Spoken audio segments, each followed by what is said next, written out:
Hey, everybody. We're back. Star Wars Year by Podcast, where me and my buddy Steele, it's a bit of a Star Wars history podcast where we go through the Star Wars Year by Year book, updated and expanded edition. It's been a little while since we've done one of these. It Um, has, which yeah. led to an array of errors for me this morning. But Oh, we'll go really? into that, yeah, or this afternoon, I should say. And, we're both busy guys. We've been trying to hit the content a little more, so we got one of these scheduled. Currently, we are going to be wrapping up the year 1985. One of my favorite weird periods of Star Wars history is the time in between, say, the end, like Return of the Jedi, and when the EU stuff sort of kicks off and Star Wars sort of slowly starts ramping back up. The dark So, times. mm-hmm, How mm-hmm. Tool fan of you? Well, I just think I like it because so much weird stuff happened, right? Like, Yeah. So it has been a while since we've done one of these. This is episode 30, Hordes. ooh, divided by three. Divided by 3. So normally it's on our Patreon, but we put every third episode up on our main feeds. So the best case scenario is that someone listens to this and goes, "Hey, I want to go back and experience the previous all those years of Star Wars, 29 other episodes." So that's Mm-hmm. the best case scenario. You can watch it on YouTube as well. Click the link. Pardon me. So, because we've been doing the Mando reviews and all that sort of stuff, so that sort of was taking up our dual podcast time for the week. Yeah. Well, I So, mean, between the last one we did and today, there was Obi-Wan, there was Andor, there oh, was no way! Manda. Yeah, I mean, like you got to think there's so much stuff that's gone on since the last time we did one of these. So, Wow, so many Star Wars emotions. yeah. Mm-hmm. Wait, we haven't done one since Obi-Wan? I don't think so. I think it was right before Obi-Wan, before Celebration last year that we did one. Wow, so this is the first one where you know the truth. Yeah, yeah, it sure is. I'm still waiting for that video that you shot of me calling you when I found out. Ah, yeah, I've got to get. Yeah, that's. I hope over the next couple of months I can because I've got all this stuff Mm-hmm. from all the filming days on Obi-Wan, not on the set, but just before and after. Right, and that first one you did was real good. Oh, cheers, thanks. Check that out on the YouTube. But so it has been a while, obviously, and so I look it up on I look it up on my podcast feed, and I just you just search year by, so it'll come up with the last one, episode 29, 1985. Uh huh. So I'm like, and it was the mid. So I'm like, okay, so it's the last month. It's December of 1985. So I get the book out, and what I do is I take photos of news articles we can talk about, so it comes up on the YouTube. And I'm going through, and I'm like trying to work out what to take photos of. And I'm like, there's a lot of articles on this page, a lot of stuff happening at the end of 85. There's like Empire's End comic book came out, and there's an Energizer Bunny Duracell commercial, and this Young Jedi Academy book was out, and Kenner toys were being reproduced. That ain't the right Vehicles. year. That ain't the right year. It was the end of 1995. Oh, I can't wait to get to 1995. That's a good period too. But So I've been all over the place in the DeLorean today. mm-hmm. Mm-hmm. Oh, good. There's a lot happening. And this on this page, I'll whack it up for everyone to look at it. But this book, it's like a book size, like bigger than A4 or whatever, whatever your paper. Why has that gone to the wait there? That's better. StreamYard's got a few new features. It's looking great, you guys. But so the books, it's like that book size, bigger than A4 book size. And on this spread that we're about to do, they've split it into 2 columns per page. So on the spread, there's 4 columns. So because there's big pictures. Mm-hmm. Up in 95, it's chock full because there's a lot going on. Dude, it's 4 columns per page. Oh my God. And the photos are so small. So I was like, I don't know how the end of 85 is going to turn into a double episode, but there's a lot of articles here. So this is how sad it is, how slow it is in 85, is that we're talking about how many news articles there are 10 years in the future. That's how slow it is. Yeah. I mean, there's a little bit of, there's some stuff on here I'm a fan of, and there is some cool stuff going on, but it's the dead period, man. Like I said, there's going to be some lean years until the early 90s, but it's also something I'm really excited to look into because of some of the weird stuff they have to put in there to fill out the years. All right. Do you want to hit us with the first one, Hawes? Yes, I do. Marvel Comics in October 1985. Marvel Comics Star Wars series hits a centennial milestone with issue number 100. The story, First Strike, involves an attack on the rebel base on the forest moon of Endor by a new threat, the extragalactic invaders known as the Nagai. Ooh. Still going on. Still kicking 2 years after Jedi. So I guess they just moved. Like after Return of the Jedi, they were like, yeah, we just live here now on Endor. This is our place. The locals are cool. Yeah, it's one of those things, like for the Ewoks, it's just another bunch of humans setting up shop with their spaceships. What's up with that? And also, like, all the Imperial stuff would have been blown up. So there's already a lot of wreckage. Yeah. Like on their tranquil forest moon.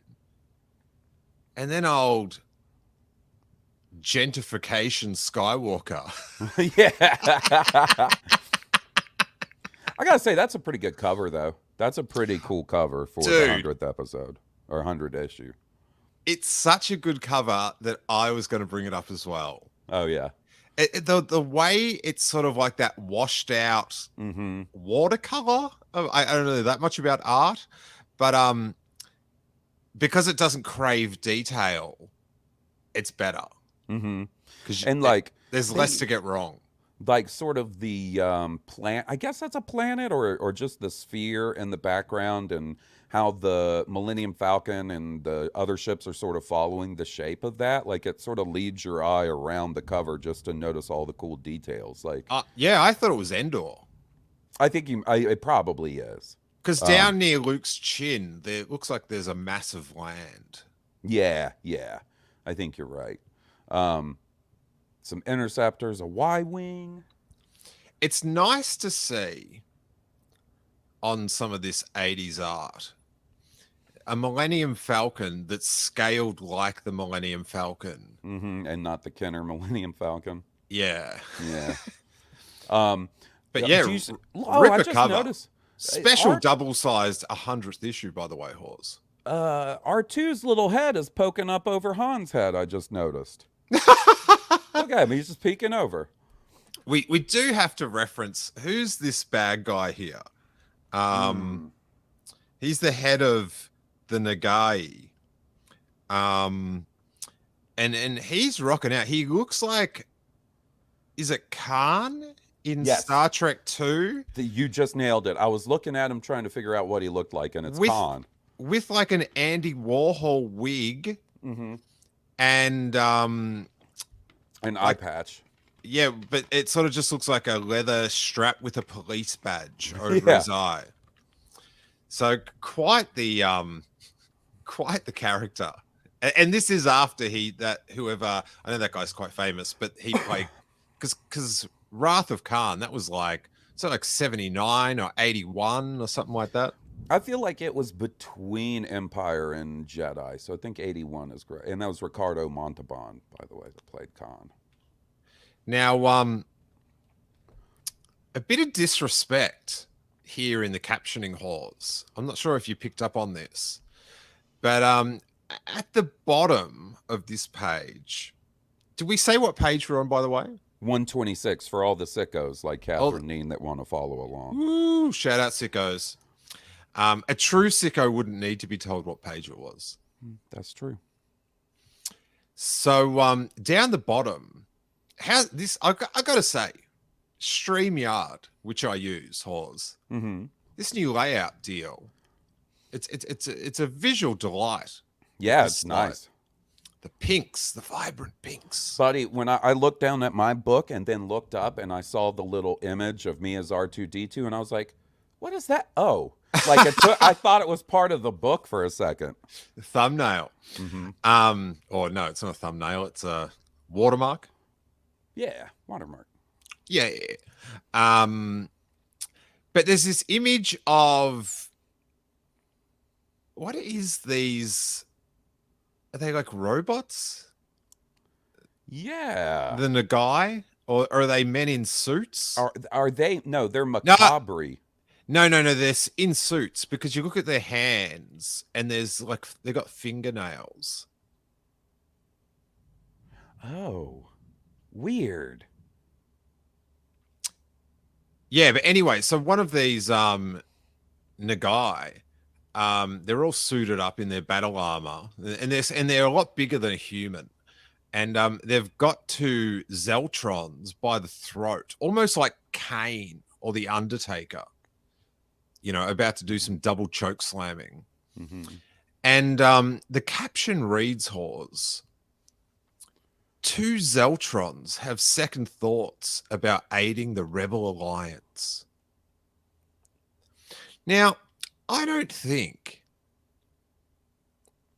that Star Wars Year by Year, Pablo Hidalgo, needs to expand so far to speak for the Zeltrons, who, in defending the galaxy, might be like going, we have honored our people with this noble sacrifice. I see what you say. I see what you're saying. I have a question. The hell is Luke wearing, man? That orange getup? Whew.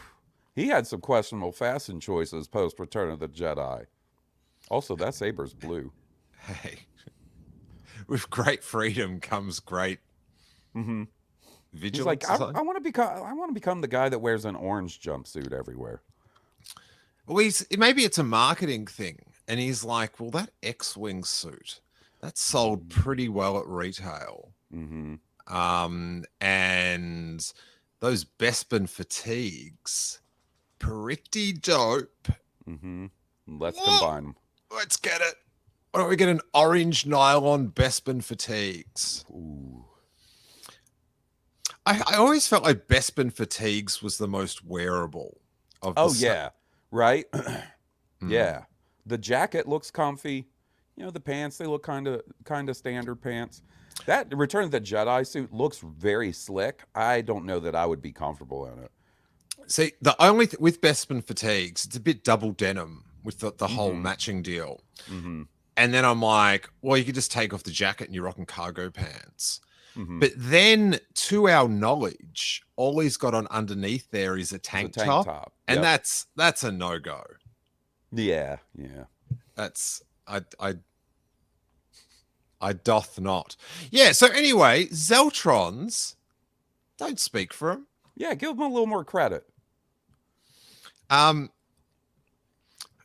can't believe I got the short straw for this next one because it's a wild caption. You want me to take care of it for you, buddy? No, I'll give it a bash. Okay. Mishima, October 4th. Mishima, A Life in 4 Chapters, produced by George Lucas and Francis Ford Coppola, is released.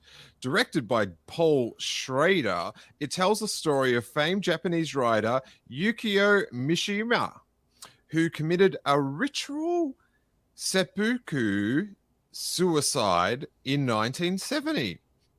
Mishima's suicide is suggested through the imagery of blood on paper optically composited within the titles by ILM. Now, at the Oscars, in your documentaries, when they celebrate the work of ILM, you don't get the Mishima suicide sequence spliced in that often. They sure don't. They sure don't. Something tells me it's pretty brutal. Never seen this movie. I think I'm going to check it out though.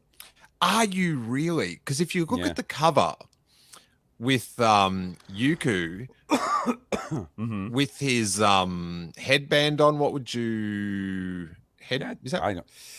Yeah, headband. There's definitely an official term for it, but I don't know what it is. And brother, it ain't headband. It ain't headband, that's for sure.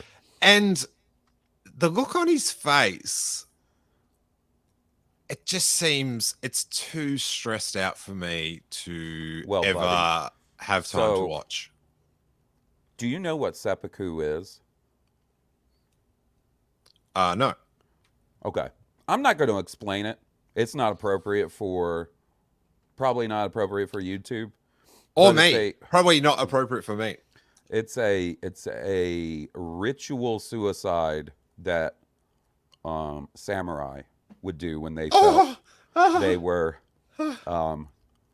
had dishonored themselves, and it's brutal. That's all I'll say. No good. Should have stopped minutes ago, Hawes. All right. Hawes. Ooh, let me at it. Lighten the mood. You're wanting me to do October 18th? Yes. October 18th. The 8-bit Nintendo Entertainment System, NES, is released, ushering in the next generation of home console gaming. The NES brings a much-needed boost to the video game industry. In Asia, the NES is known as the Family Computer or Famicom. And then later on, it sounded so good, the Super Famicom. Buddy, okay, so this is a big deal. This is a big thing, right? I love consoles design, right? Like it's something that I'm a big fan of, right? For the NES and the Super Nintendo, we got shafted because the Famicom and the Super Famicom, their designs are way cooler, I think. What shape is this? That one right there? Is that American? The American, yes. I think that's everywhere but Asia is what the NES looked like. Kind of like almost like a VCR. See, what happened, right, was in the early 80s, there was a video game crash, right? And so when Nintendo wanted to bring was it Bandicoot related? No, it was E.T. related. No. Yeah. When Nintendo wanted to bring the NES over to the US, they did their best to make it look more like... Can I just say one thing? E.T., right? How can something so good be so bad at everything else? Right. Like the merchandising of each, like it is just like they're only sort of just like when you go to Universal now, they're like, yeah, we've got a little bit of stuff, but they miss decades. Well, and did you ever get a chance to ride the ET ride at Universal? No, it was pretty good. Jackie said it was dope. It was dope. It was dope. So Nintendo. And I just so want Harry to go on it. But I am going. I'm going to Nintendo World tomorrow. Ooh, jealous. Let me ask you. Is the ET ride still at Universal in Orlando? It might be. Might it? So anyway, Nintendo, they were real nervous because of the video game crash, right? And so they did their best to redesign the NES to look more like sort of consumer electronics and toys, right? So that's why when the Nintendo first came out in America, it came with Rob the Robot and the Zapper. So it came with this plastic robot next to it. Mm-hmm. Did it actually change the games? You could interact with Rob the Robot in the game. There was a game called Gyromite, and there No, was but one other. it didn't change the cartridge for you or put a cartridge in. No. So like in Gyromite, like you would do stuff on the screen, and Rob would move physical blocks and pieces. Wow. Yeah, it sounds cooler than it actually was, but still pretty cool. No. Because I'm trying to remember if we got, maybe for the later ones, I think we got the Japanese shape, and your shape's different. So you guys definitely Maybe got, like Super Nintendo or something. yes, you guys definitely got the Super Famicom style Super Nintendo, right? And we got the ugly gray and purple one. Oh, and it's quite rigid, isn't it? Mm-hmm. Yeah, I see it in the, like, because like now video games are like sneakers. There's like a video game, like a collectible video game shop now down the end of the street on Melrose. Yeah, And yeah. but yeah, so this is the classic Nintendo with the that orange gun for Duck Hunt. Yep, and Hogan's Alley, and well, honestly, there was a few games that you could use the zapper for. Not a ton though. Through my life, I'm not a big gamer, but I did love arcade games, like for a quarter, all that good stuff, and pinball. I was never partial to the shooting games, like where you're actually holding something. Now you go into like the mini golf now, and kids have got like Uzis, and they're like, and they shake. It's quite The only one of traumatic. those I really liked was the Terminator 2 one. That was pretty dope. Because it was kind, the opening sequence of Terminator 2 with all the endoskeletons. It's like the in the future. That's what the game is, and you got the gun and you're shooting at those. Me and Harry play a Jurassic Park one where you're in you sit down in a Jeep and dinosaurs are coming at you. There is this one, right? It's like a fishing hunting one, and you've got a rifle. And between the rounds, these girls come out in bathing suits. Is this Big Buck Hunter? Maybe. But so Rosebud Mini Golf, where I grew up, picture the scene. Not many games in the mini golf. So Harry wanted to play that one. As one of these girls comes out, my mum walks up and just goes, this is an interesting one.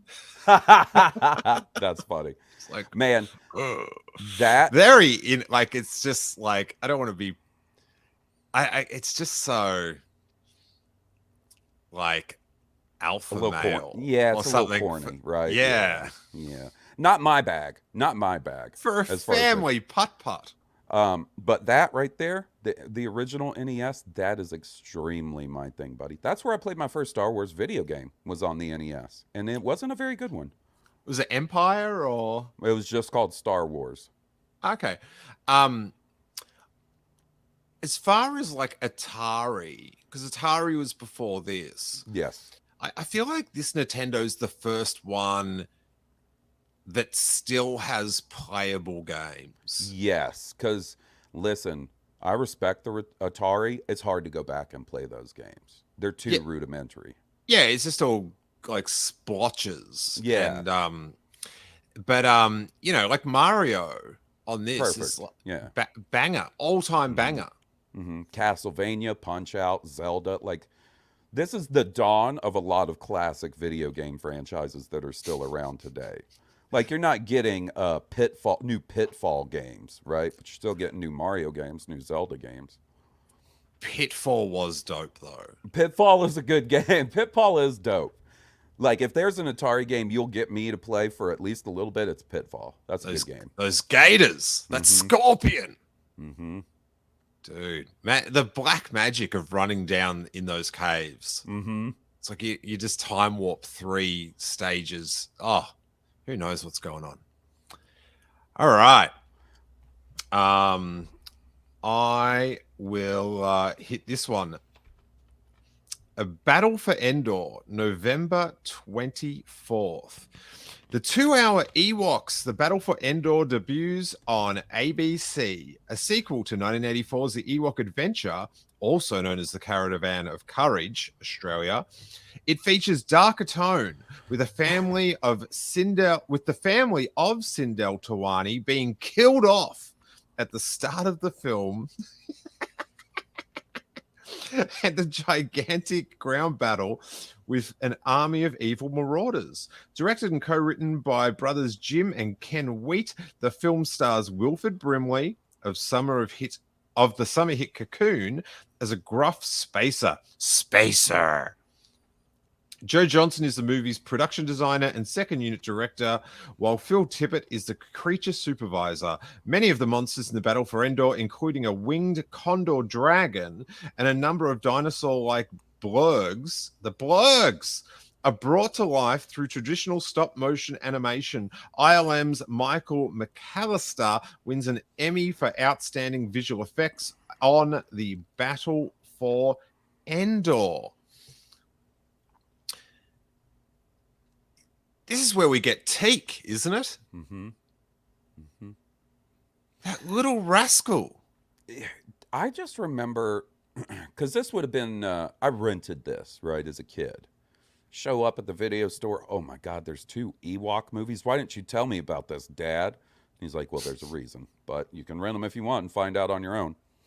And I just remember how brutal the opening scene is, because remember they all have those like proto Apple watches where each member of the family has a light on the watch that represents them, and then they fade out each time one of the family members dies.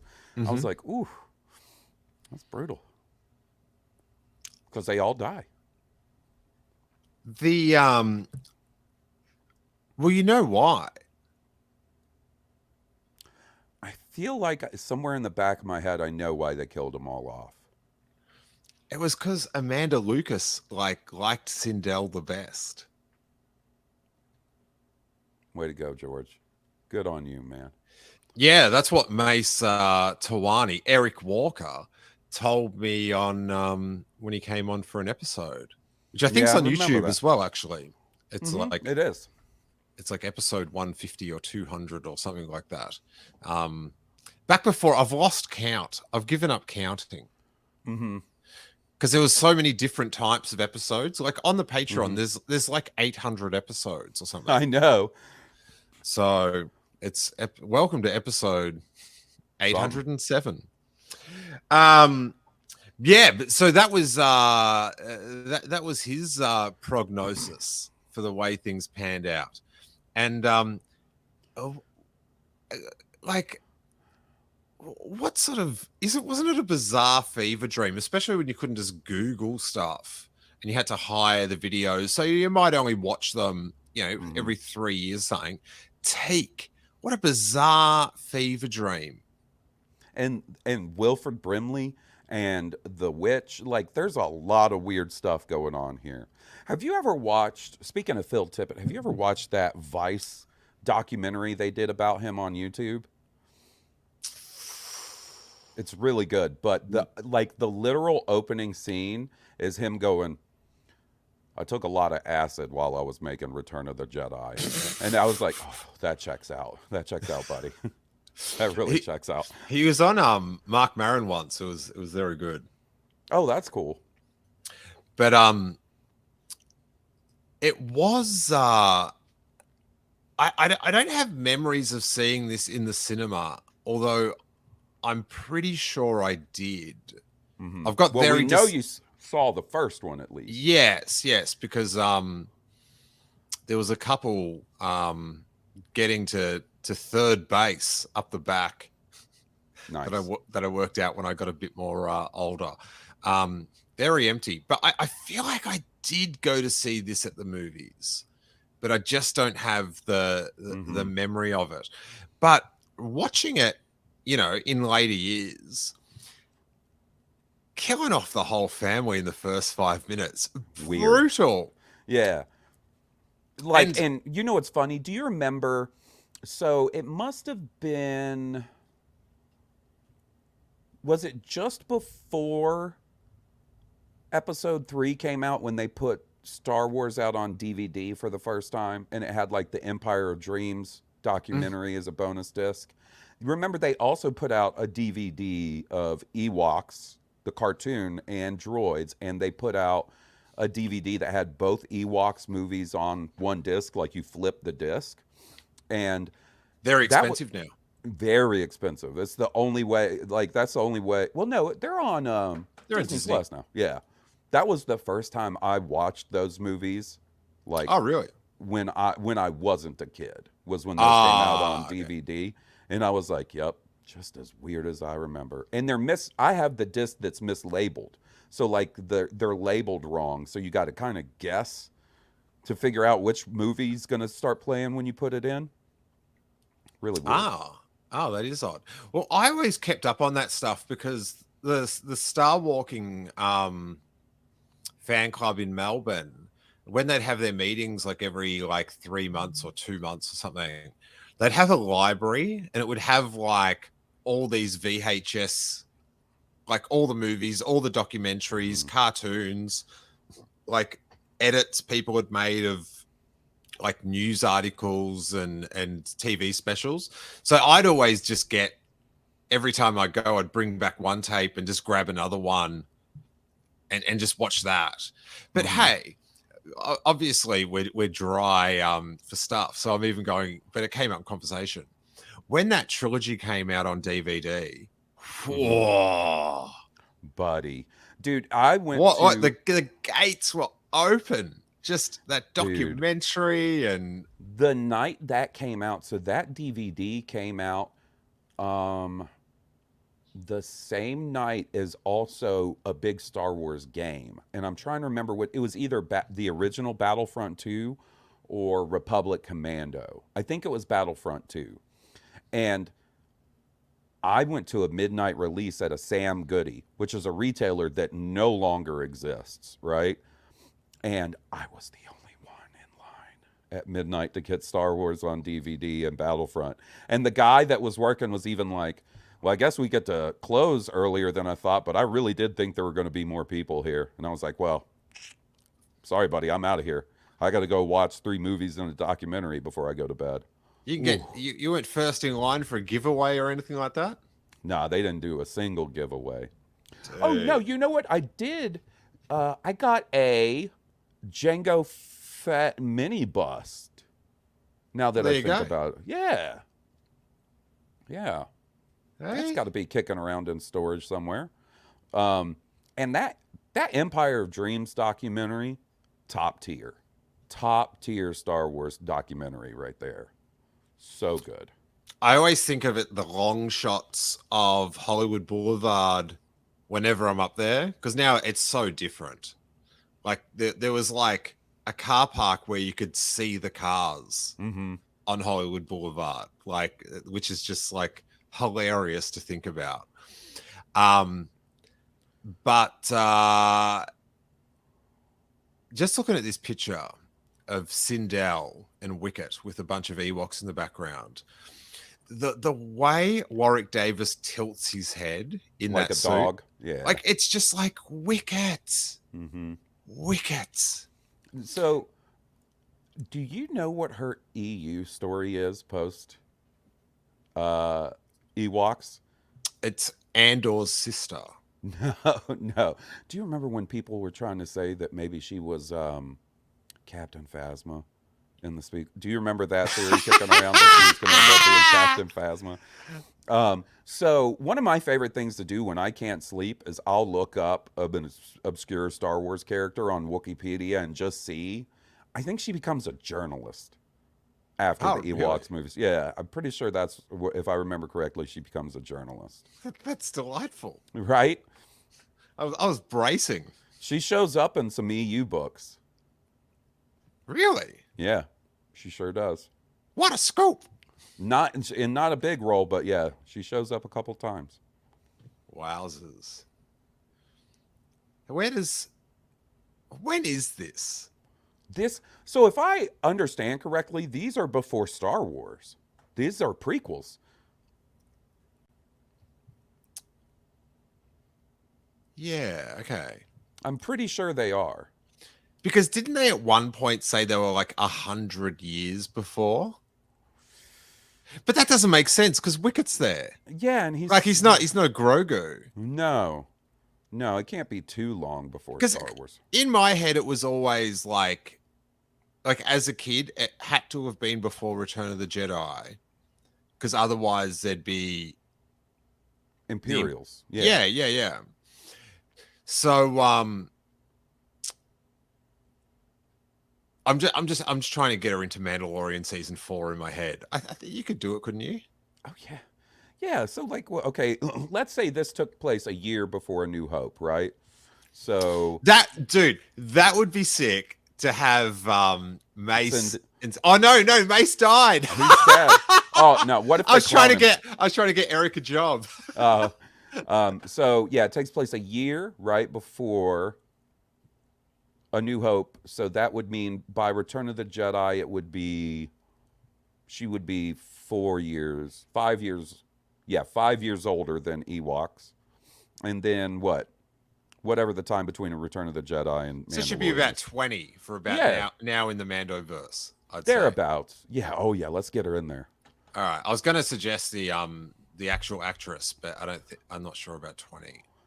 Well, they might have to cast her in like the Rey movie. Ah, Sindel.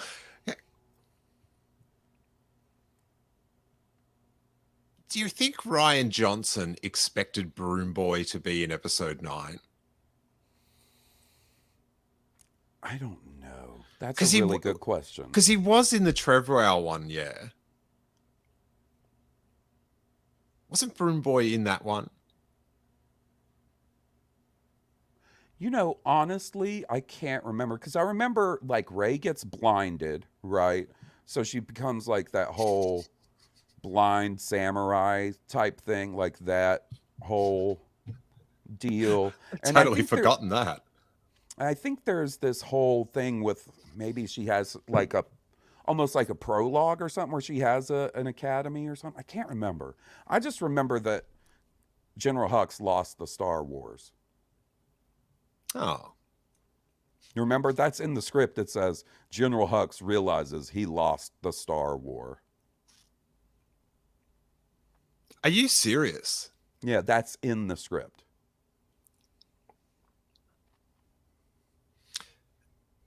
Well, yeah, I guess you can't express like they're not going to say that in the movie. No. Oh, that'd be really funny if they did though. Not in the good way funny. Yeah, no. All right, let's hit this is a bizarre one. November 25th. Yeah. Is it You want me to take this one? Is it your turn? Oh Yep. yeah, okay, you go. Yeah. Lawyers representing Lucasfilm meet with the U.S. District Judge Gerhard Gesell to seek a preliminary injunction stopping groups from using the phrase Star Wars in advertisements about President Reagan's Strategic Defense Initiative. Lawrence Hefter states Star Wars, Your Honor, is a fantasy. It's something that doesn't exist. Hefter also claims the ads which associate the film series with the missile program will cause children and parents to tend to shy away from Star Wars. Now, speaking for myself as a child during this time, and I'm in Australia, so we're just watching it. It's on the other side of the, it's in Disneyland land, Fantasyland. The whole Ronald Reagan's missile defense system being called Star Wars, it didn't cause me to shy away from Star Wars, but it did make me more pro missile defense system. Right. Man, Ronald Reagan had a thing for Star Wars because he also referred to Russia as the evil empire. Dude, branding. Love it. Yeah. And then that led to the Rage Against the Machine album, Evil Empire, which is really good. Something positive came out of it. Great. But yeah, I remember like hearing about it on the news and stuff and just like, oh, talk about Star Wars. Like just hearing Star Wars get spoken was riveting stuff. And I just like to imagine him sitting there in the office being like, really worried about missiles. So what if we put satellites in space that could shoot lasers and blow up missiles, like in that Star Wars movie? Can we give them some money to try and make that? Pretty good idea.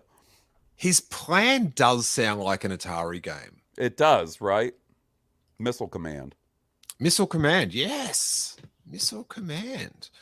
All right. Well, there's sort of it's such a light period for Star Wars as we get to the end that one of the featured items, and I fear to bring it up for fear of reprisal. Yeah. But it's December 16th, Mafia Shakeup. Disney reporting in. Mm-hmm. That's Bob Iger right over his left shoulder right there. Look at him. That's Bob Iger. Golly gosh. Notorious mafia boss Big Paul Castellino and his underboss Thomas Bilflotti are shot dead outside the Sparks Steakhouse in New York City. I like a good street murder story that makes me hungry, you know? Mm-hmm. Yum. A little steak, a little homicide. Great last meal. Like, you'd hope they'd be leaving, not going in. Oh, that would be a bummer, right? That's cold. That guy on the right, he definitely just finished a good steak. Look at him. Look at the dude in the middle with a mustache. That's my dad.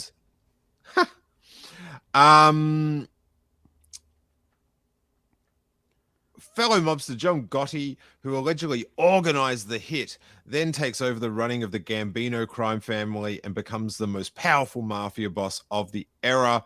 John Dapper Don Gotti is known for his flamboyant style and a media profile previously unknown in the mafia. So, yeah, tough times in Star Wars news. What did they think of Return of the Jedi? That's what I want to know. Yeah. They should really tie this in. Like, I get it, Jabba the Hutt, he's a gangster. Was the mafia uprest due to a lack of big screen entertainment? Could be. They went and saw that movie about the Japanese writer. Got them all fired up. Yeah, what an odd spread of stories. This is why this is going to be some of my favorite stuff to cover until we get to Shadows of the Empire. Ooh, I just took a little peek-see at next year. Ooh, that second page of 86 has a banger. We're not going to spoil it. Ooh. Oh, yeah. Ooh. Oh, damn. That's a good one. But so we are at the end, but for some reason at the end of the year, I think they were so like they just had so much spare space that there's just these two bizarre spreads over the page that we'll do, Hawes. Now, the first one, how would have this hit you in 85? Darth Vader on the cover of Dirt Bike magazine. I would have wanted a dirt bike. Is the dirt bike called Droid? Because it says Darth Vader and Droid. It must be, right? I don't know. Has it got a little caption? The 390 automatic, Husky's weapon for the motocross Star Wars, plus the Stupor Bolin Heats, 125 US GP, and Bimbo Part 2. Well, this is actually Dirt Bike October 1977. So that's like getting out there early with Dirt Bike Magazine. Then why is this after 1985? Because there was nothing happening in 1985 Hawes. Not Fair even enough. Dirt Bike Magazine wouldn't have done a little man and spun out mud at Darth Vader in 1985. Probably. I do not like this next one. I don't like it one bit. Is this because as a bearded man, you do not like to see your others shorn? I just don't like that. That doesn't look right. Who is that guy? That's not who I think it is. That's not him. It looks like someone in AI said, "Do George Lucas without a beard." Right. It looks it's so just for everyone listening to the podcast, it's the cover of Disney News, and it's George Lucas is sharing his galaxy inside the Magic Kingdom. So it's about Star Tours because they got Rex in the background. True Rex the that. droid. Spring 1987. So at least this is still not in 85. But still, at least era appropriate.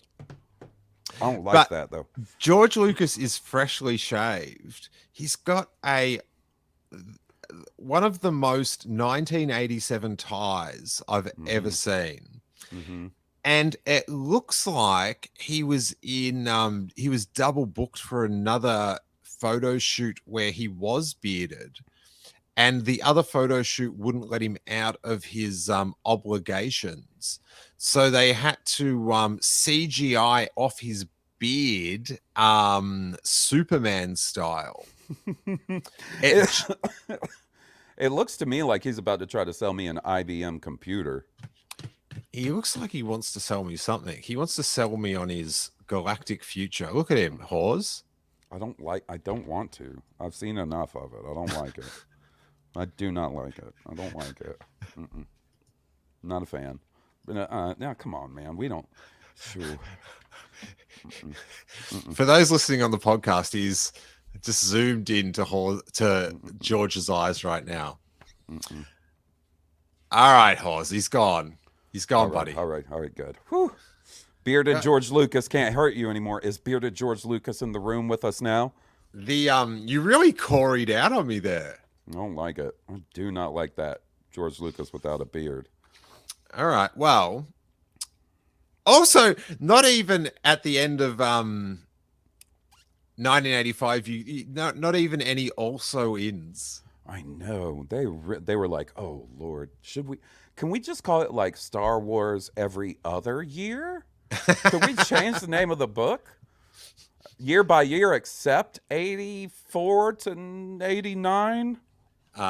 Star Wars year by year, Arial 36-point edition. Now, Hawes, I know you're a bit traumatized after George laid eyes on you, the chinned one himself.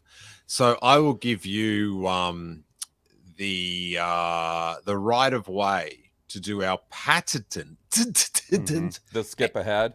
We jump back to the future and we skip ahead to a mysterious page to read a hand-picked story. 256. Whoa, that's chunky. That's a big page, buddy. You'll immediately know what era it's in looking at this page.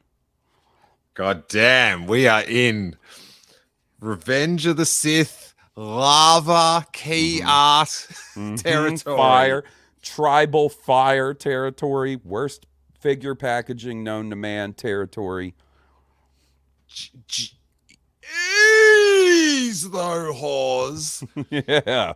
It features one of the toppest tiers of collectibles. Darth Papas? Darth Potato Head? You idiot. No? Are you serious? Oh, no. The R2-D2 cooler. I didn't even see it. Dog. Oh. What are you doing? That is very good. I've never seen that.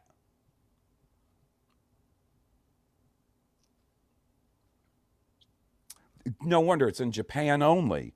In Japan, there's a specifically made R2D2 Pepsi machine with lights and sounds. Oh my God. Read the next line. That is the next line after lights and sounds is Uh, the ultimate Star Wars collectible. the UK's Virgin Airlines releases 4 Star Wars themed vomit bags. Ah! While Zewa in Germany issues the first ever Star Wars toilet paper. I got to get you some of those bags for Mandalorian when Mandalorian comes back, buddy. Wow. Imagine how much that Star Wars toilet paper would be worth to a YouTuber. Imagine Right. every time they desecrate on Star Wars. Get out another slice. Can you spare me a slice? A slice. What am I trying to say? A square. A square, yeah. A Do slice you- of toilet paper. Do you care to share a square, Kathleen Kennedy? Why? Another square gone. Well, that'd be a great podcast format. Mm-hmm. Mm-hmm. Oh, that. Wow. There is so much lava. So many flames. So many tribal flames. So many Vader masks. You know that I bought that one there on the page, the Darth Vader voice changer mask. That was one of my purchased pieces of Episode 3 merch at midnight when all the stuff came out. Oh, the voice changer. Mm-hmm. How old were you? 2005 was 22. Without a care in the world. Used to wear it going through the drive-through and start from Did Mississippi. you really? Oh yeah, man, I love that. Oh thing. my god! Wow, that now makes it awesome. Mm-hmm. I just thought you were sitting at home going, "I am your father." No, I loved it though. I love that thing. I got that, and I didn't get any figures, but I got what were those? Star Wars Unleashed. Do you remember those? So they were kind of like Oh, terrible. Yeah, so but 90s. so 90s. But I got the Anakin and Obi-Wan that connected and had Yeah. like the lava flowing around them and stuff. Yeah, so they'd be like stylized, like 10-inch unmovable figures that the lightsabers would be like. Mid-action. Yeah, So they'd be drooling across the plastic would simulate some sort of comic action. Trying to be like a McFarlane toy. Yep, that's exactly what they were trying to be. And so I got those. I got the Anakin and Obi-Wan in their duel. I got the voice changer helmet, and I got I did buy one 3 3/4 figure, and it was the deluxe one that was Vader on the operating table. Ah, interesting. I was like, I got to get that. The only thing I bought a Darth Vader on card. Mm-hmm. And that was the only thing. I went to Midnight Madness at Chadston Toys R Us. Oh. And yeah, I just got that as a keepsake because I was out of Attack of the Clones. I was done. Killed it for you. Not the movie. The It was collectibles. the Yeah. toys. Yeah. They were bad. The the Revenge of the Sith toys were better. The packaging was bad. The toys for Attack of the Clones were really bad. And I remember, so like at Midnight Madness for Attack of the Clones, I got a Jango Fett, I got an Anakin, and maybe something else, right? And I go home and I'm like, about to take these bad boys out of the package. Take Anakin out of the package and his arm comes off. Yes. And I was like, are you kidding me? Well, all right. I just got spoiled. I guess he gets his arm cut off. Exactly me. Yeah. I was like, what? It's a magnet. It was meant to happen. This is clearly a spoiler. I'm pretty sure that was like that batch Mm-hmm. was the last figures I bought. Yeah. I got those, and I don't remember buying any figures until that Vader on the operating table for Episode 3. I didn't seek out any more figures after that. I didn't get back into Star Wars figures until Black Series started coming out. Wow. Yeah, I because they brought too much out. And so that's when I was like, I'm going to just get the vintage ones because they're Mhm. never going to bring more of them out.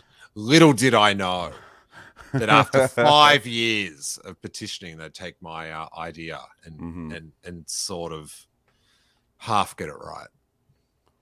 Half. 3/4, I would say. Where's my Darth Maul, mate? Now that is a good question. When they going to start doing the prequel ones? Where's my Kylo Ren? Also, or a Ray. Any sequel. Oh. Oh, Vintage retro Ray. awesome. Oh my god. With the telescoping lightsaber. No, they don't do telescoping. That's right. Unless Which- they did when they redid Vader and Farm Boy Luke, but they don't do it for the new Yeah, when characters they're that just copying them. make. I think it would be interesting if they brought out updated versions of those with the new lightsaber. I think so too. I would buy them. That would be cool. That would be cool. Ooh. Because there's only 3 they have to do, right? Farm Boy Luke, Vader, Obi-Wan. Boom, you're done. You could go the other way if you wanted, but Jedi one with that would be sick with the green. Right? Telescoping green.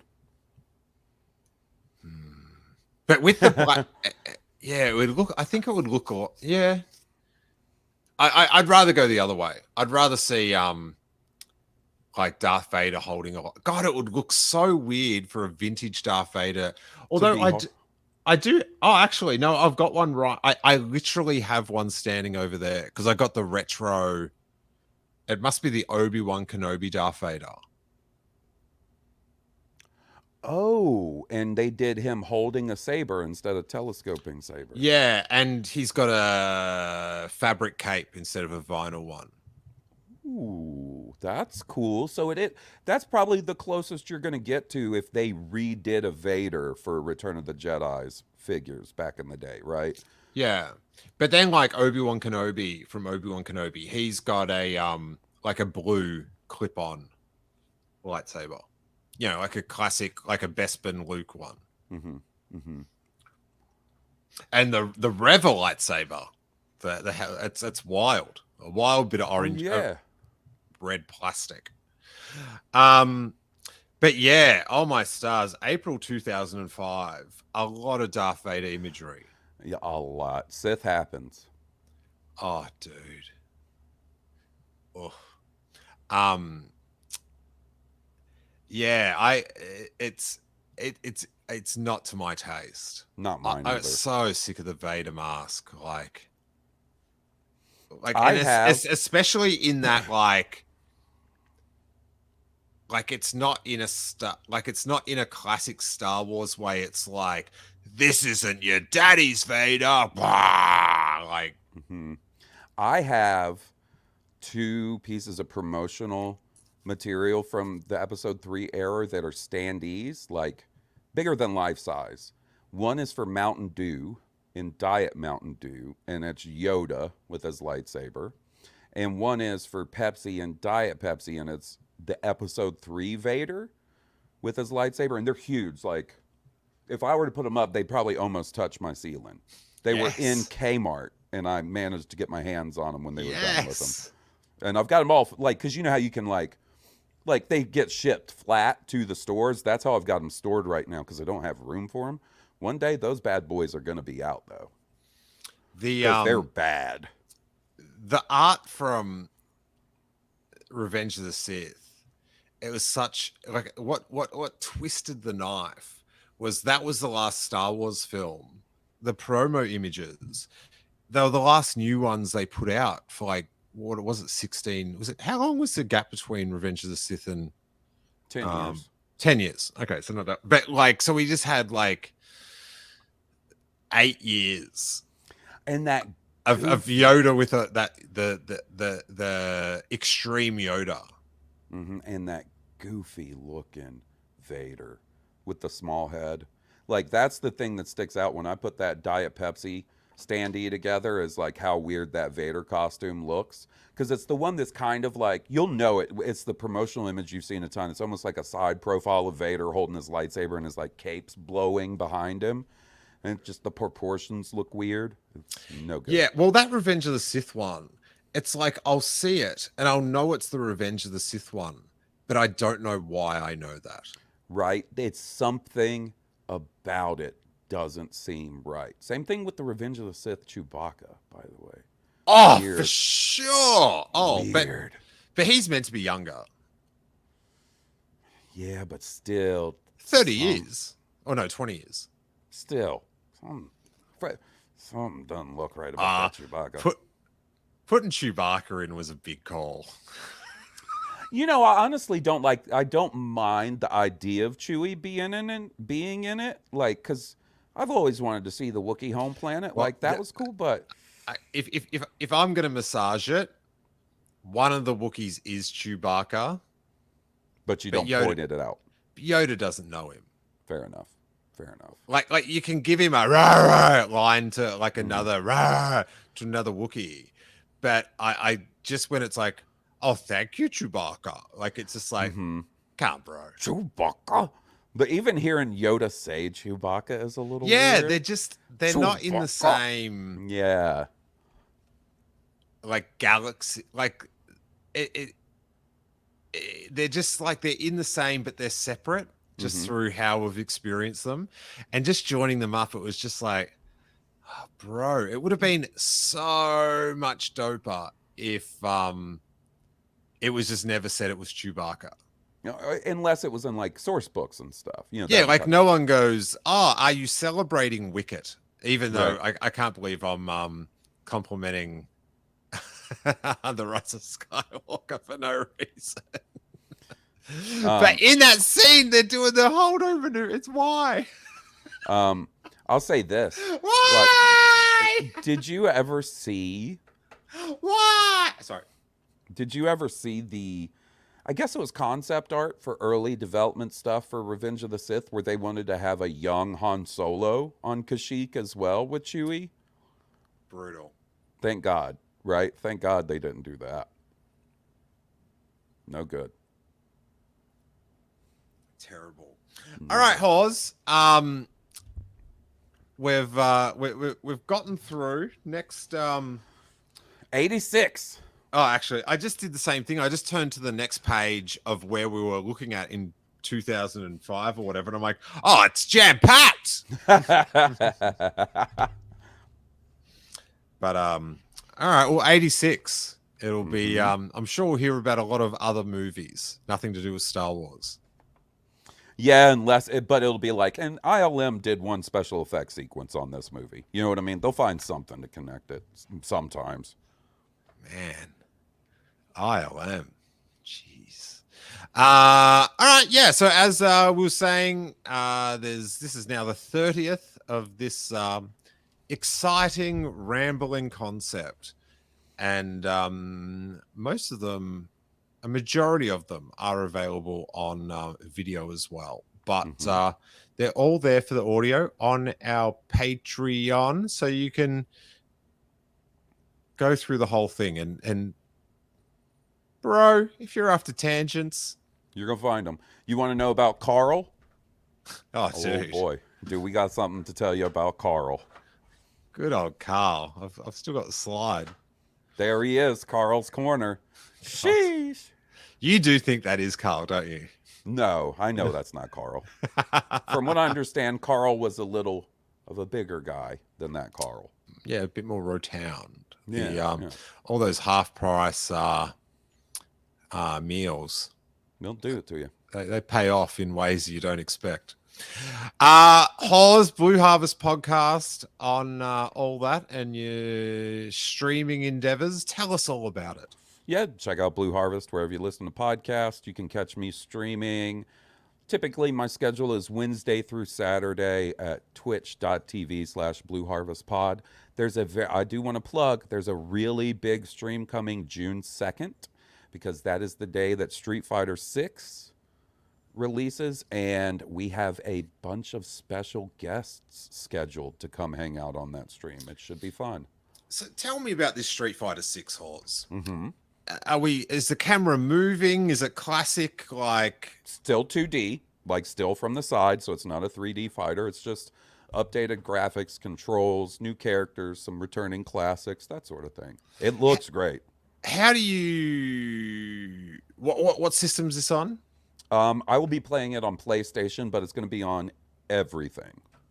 So PlayStation, Xbox, PC. How does that work with all the special moves if you change systems? Are you just like, Well, buddy, I'm glad you asked because I'm glad you got. I use an arcade controller. Got you. That's right. Does that give you a fair advantage over the PlayStation controlling using public? Honestly, it might. But if I find that most people that sort of take fighting games seriously typically have a preferred control scheme, whether that's the stock controller that comes with the system, or if it's one like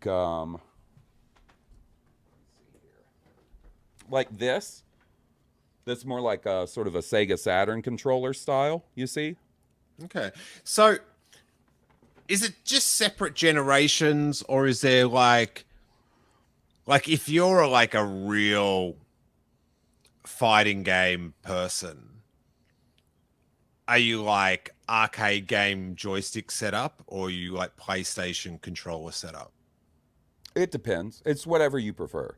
Like so I got into watching like the tournament, the Capcom Pro tournament at the beginning of this year, and all the professionals, nobody uses the same thing. Some people use arcade sticks. Some people use That's interesting. yeah, some people use fight pads, which is kind of like that second controller I showed you, and some people just use the standard controller. So the pros are going at it with their own. Mm-hmm. Well, that's interesting. Because I was going to ask, do you think it's fair? Like, would you rather play people that are got the same joystick setup as you? I don't really care. Whatever's comfortable for somebody to play, go for it. And even those arcade sticks, like I use, they have a ton of different configurations and button layouts that people prefer and names for them. It's a whole lot to it. Is there a setup to more easily do? I'm not sure if I don't know, have we spoken about this before? But in the Hyper Olympics, remember the video game Hyper Olympics? Mm-hmm. And you had to push the buttons to make them run and stuff? Dude, the gnarliest bros at the roller skating rink, Mm-hmm. for them to get, a gold medal, they would get out their lighter And put it between the two buttons. and go with their lighter. Mm-hmm. And, I would have been young, like, 7 or something, to have, a 40-year-old who was probably 13, like go up to the video game and pull out a lighter. And I was just like, this is some outlaw shit. It is. It is. When I'm going to the canteen, I'm not ordering the just a Coke. I'm getting the one with all the different flavors in it, because this is a place where people they throw down. They let loose. Mm-hmm. So all right, what an interesting look in the world of fighting games. Yep, and when we wrap this up, I'm about to make some special modifications to my fight stick to get ready for Street Fighter 6, because it's kind of like modifying a skateboard where you can do different wheels and trucks and grip tape and everything. Yeah, There's all kinds of stuff you can modify on a fight stick. I'm going to put in a 4-pound spring and a couple other things. Test it out. You're changing the spring. Mm-hmm. No way. I would never have guessed it was so hands-on. Are you oiling the spring? Are you stretching it first? Are you microwaving it? So when you think about it, right? Don't microwave it, by the way. When you the lever, the actual stick on an arcade game. Have you ever gone up to a new arcade game and that stick feels like nice and stiff and new, right? Oh, baby. Or if there's a one that's older and has been beat up, the stick doesn't seem to respond as well. That's Brutal. all the spring. That's the spring that does that. So putting a new spring in, I'm trying out, like I usually use a 2-pound spring. I'm going to try out a 4-pound to see if I like it. Different gauges of spring. Love it. Mm-hmm. Where do you get a spring? Is this a stock spring from a Home Depot, or you're ordering it from Kenny's Arcade Supply? So there's two different